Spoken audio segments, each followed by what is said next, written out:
नाज़रीन, जम्मू व कश्मीर के जिला रियासी के अरनास खनीकोट के ऊपरी इलाकों में एक डोक में कच्चा मकान धंस जाने की वजह से अब तक 2 लोगों की मौत जबकि 4 शदीद तौर पर जख्मी हुए हैं।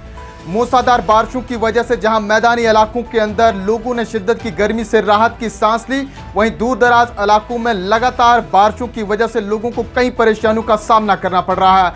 मूसलाधार बारिशों की वजह से नदी नालों और दरियाओं में पानी की सतह में इजाफा होने के बाद आसपास में रिहाइश पजीर लोगों को कई परेशानियों का सामना करना पड़ रहा है। दूर दराज के इलाकों में बादल फटने की वजह से मेवा बागात, ज़मीनों और रिहायशी मकानात को नुकसान पहुंचने की खबरें मौसूल हो रही हैं। वहीं ज़िला रियासी के अरनास के खनीकोट के ऊपरी इलाकों में डोक में जुम्मे और हफ्ते की दरमियानी शब को एक अलमनाक हादसा पेश आया जब मूसलाधार बारिशों की वजह से डोक में एक रिहायशी मकान धंस गया, जिसके नतीजे में 2 अफराद की मौत हो चुकी है जबकि 4 शदीद तौर पर जख्मी हुए हैं। इस मकान के धंस जाने की वजह से कई जानवर जो हैं हलाक भी हुए हैं। इतला मौसूल होने के बाद मुकामी लोगों ने इलाके का रुख किया और मौके से जख्मियों को इलाज मुआवजे के लिए रेस्क्यू करके अस्पताल पहुंचाया गया है, जहां पर उनका इस वक्त इलाज चल रहा है। आपको बता दें, अरनास खनीकोट के ऊपरी इलाकों की बात हो रही है, जहां पर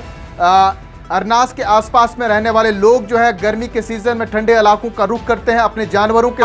वहीं जुम्मे और हफ्ते की दरमियानी शब की ये खबर है और तस्वीरें आपको दिखाने की कोशिश कर रहे हैं। ये तस्वीरें अरनास खनीकोट के ऊपरी इलाकों की हैं, डोक की हैं, जहां पर 2 लोगों की मौत हो चुकी है और 4 शदीद तौर पर जख्मी हुए हैं और जिनकी मौत हो चुकी है उनमें से एक नौजवान है जिसकी शिनाख्त आपको बताने की कोशिश कर रहा हूं। मदन लाल सनफ गयान चंद, जिसकी उम्र 22 साल है, जो इस मकान के धंस जाने की वजह से लुक में अजल बन चुके हैं, जबकि खातून भी इसकी जद में आकर जाँ भाग हुई है जिसका नाम जागो देवी बताया जा रहा है। मजीद तफसीलात का इंतजार रहेगा इस मामले को लेकर। आप देखते हैं कश्मीर उज़्मा।